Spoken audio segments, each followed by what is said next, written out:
বছৰীয়া এক সেউজীয়া পৰিক্ৰমা।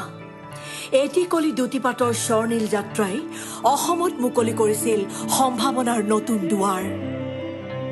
আৰম্ভ হৈছিল ৰাজ্যৰ আৰ্থিক উত্তৰণৰ অন্যতম বুনিয়াদ চাহ উদ্যোগ।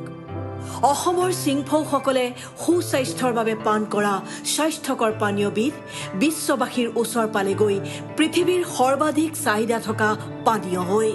অসমৰ চাহৰ অনিৰুদ্ধ গতিয়ে দুটা শতিকা অতিক্ৰম কৰিলে। আধুনিক অসমৰ ভেটি গঢ়াত অনন্য ভূমিকা চাহ উদ্যোগৰ। আৰু চাহ উদ্যোগৰ মূল চালিকা শক্তিৰূপে পৰিগণিত অসমৰ চাহ শ্ৰমিকসকল।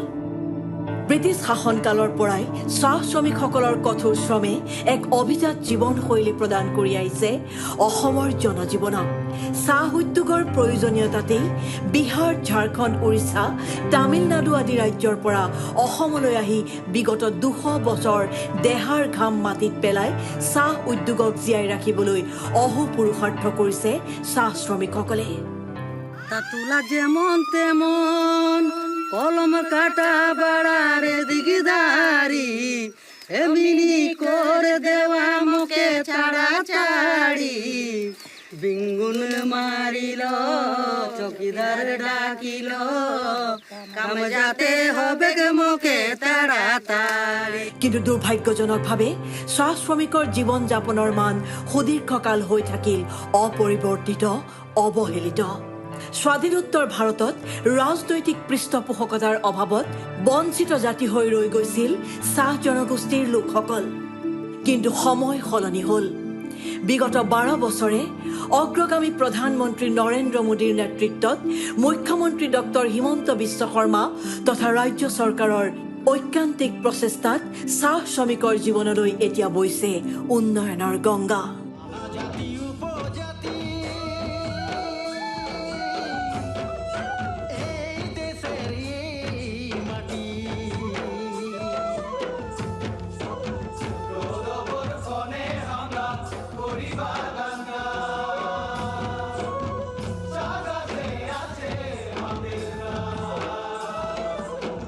কল্যাণকামী কেন্দ্ৰ আৰু ৰাজ্য চৰকাৰে চাহ শ্ৰমিকৰ বাবে গ্ৰহণ কৰিছে ইখনৰ পাছত সিখন জনকল্যাণকামী আঁচনি। বিশ্বাস, বিকাশ আৰু আস্থাৰ এটা যুগত জনহিতৈষী চৰকাৰে শিক্ষাৰ পৰা স্বাস্থ্যলৈ, ব্যৱসায়ৰ পৰা আৰ্থিক উন্নতিলৈ সৰ্বদিশৰ দৃষ্টি ৰাখি গ্ৰহণ কৰিছে অভিলাষী আঁচনিসমূহ। সকলো কল্যাণকামী আঁচনিসমূহৰ ভিতৰত ফলপ্ৰসূ আৰু সৰ্বচৰ্চিত আঁচনিৰূপে বিবেচিত হৈছে চাহ শ্ৰমিকক ভূমিৰ অধিকাৰ প্ৰদান কৰা আঁচনি।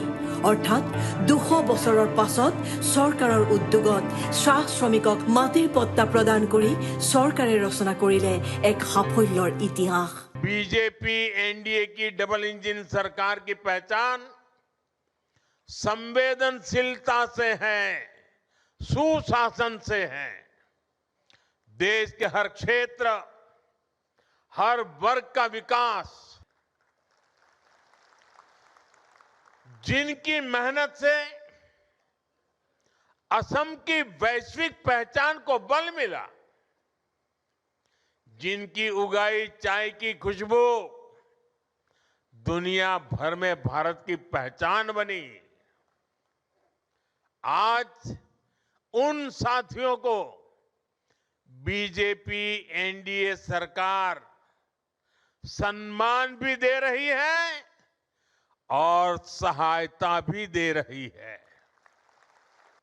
इनके पास जमीन के कानूनी दस्तावेज तक नहीं थे। मैं हिम्मता जी और उनकी पूरी टीम को बधाई दूंगा। आपने टी गार्डन से जुड़े इन परिवारों के लिए बहुत बड़ा काम किया है। आज असम की सरकार इस ऐतिहासिक अन्याय को खत्म करने का काम कर रही है। अब इन परिवारों को उनकी अपनी जमीन मिली है और इनके लिए पक्के घर मिलने का रास्ता भी साफ हो गया है।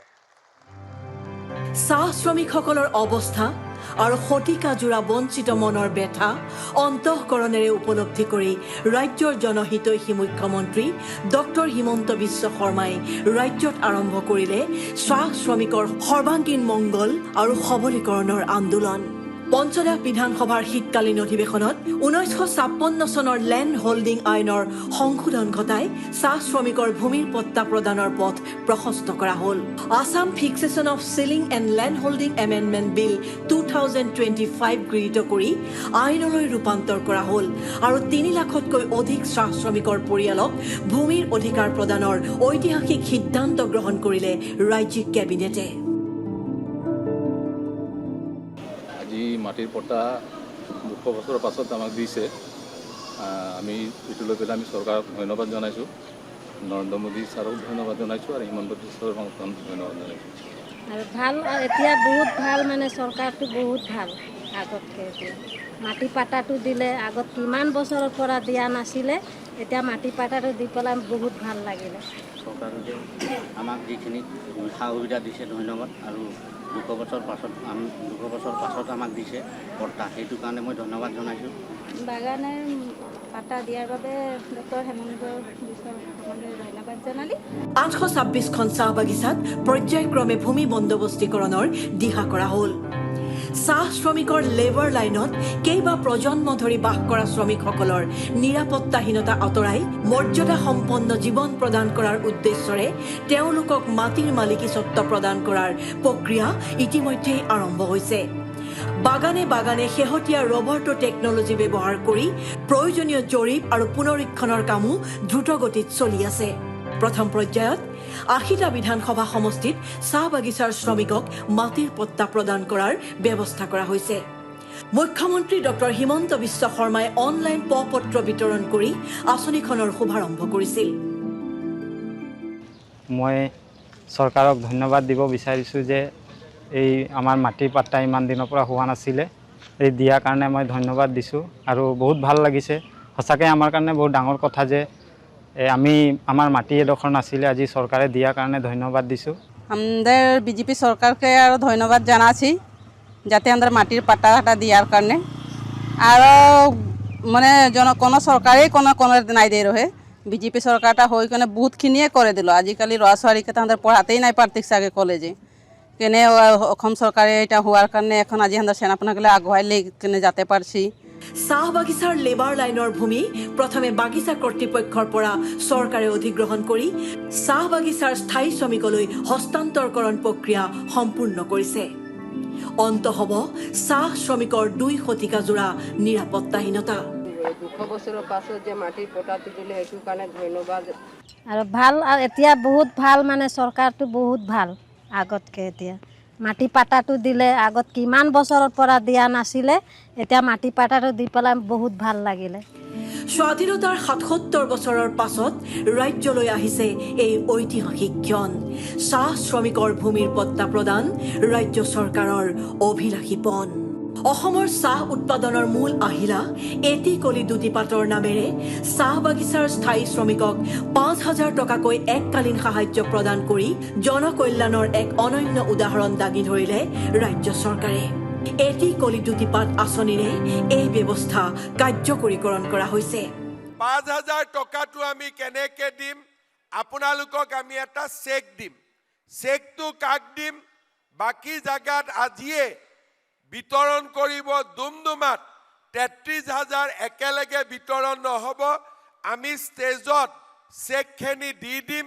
আপোনালোকে বাগিচাত মেনেজাৰ আৰু ৰূপেশ গোৱালাই আপোনালোকক চেকখিনি দিব।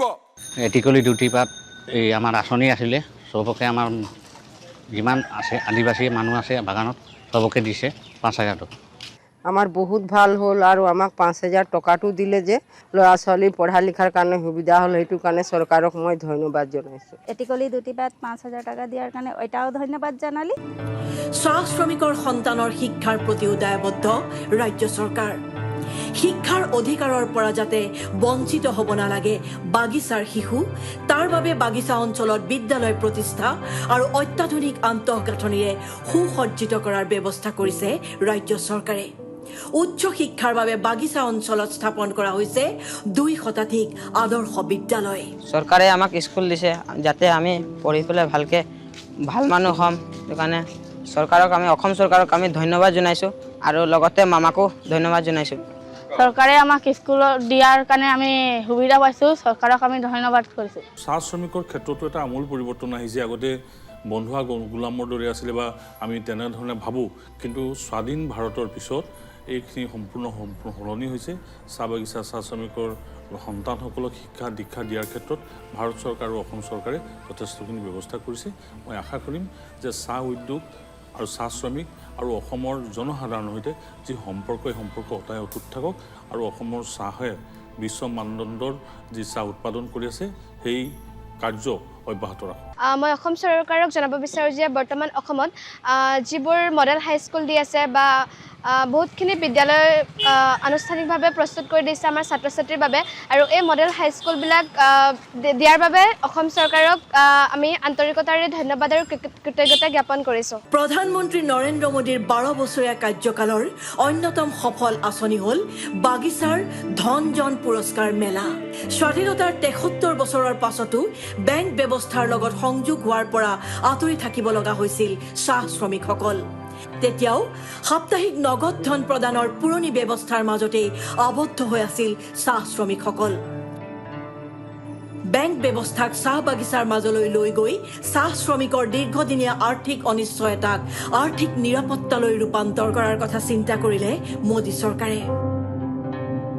2016 চনত কেন্দ্ৰীয় চৰকাৰৰ দ্বাৰা যি বিমুদ্ৰাকৰণ নীতি প্ৰৱৰ্তন কৰা হৈছিল, তাৰে ফলস্বৰূপে 8 নৱেম্বৰ 2016 তাৰিখৰ পৰা অসমৰ প্ৰত্যেকখন চাহ বাগিচাতে SBI, আসাম গ্ৰামীণ বিকাশ বেংক, আপোনাৰ লাংপি বেংক ইত্যাদি বিভিন্ন ধৰণে বেংকৰ মাধ্যমেৰে প্ৰত্যেকজন শ্ৰমিক ভাই ভনীসকলৰ একাউণ্ট খোলা হৈছিল।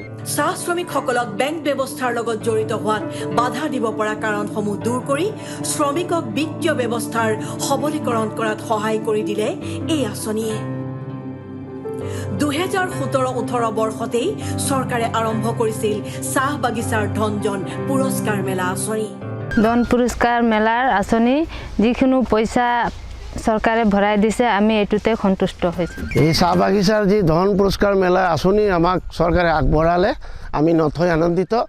এই কথাতে আমাৰ সকলো চাহ বাগিচাৰ চাহ মজদুৰসকলে বহুতো ধন্যবাদ জ্ঞাপন কৰিম। স্বাধীনোত্তৰ কালত বছৰ বছৰ ধৰি বঞ্চিত হৈ থকা চাহ শ্ৰমিকক মৰ্যাদা সহকাৰে জীয়াই থকাৰ দিশত এক সুদূৰ প্ৰসাৰী পদক্ষেপ হিচাপে চিহ্নিত হৈছে এই অভিলাষী আঁচনি।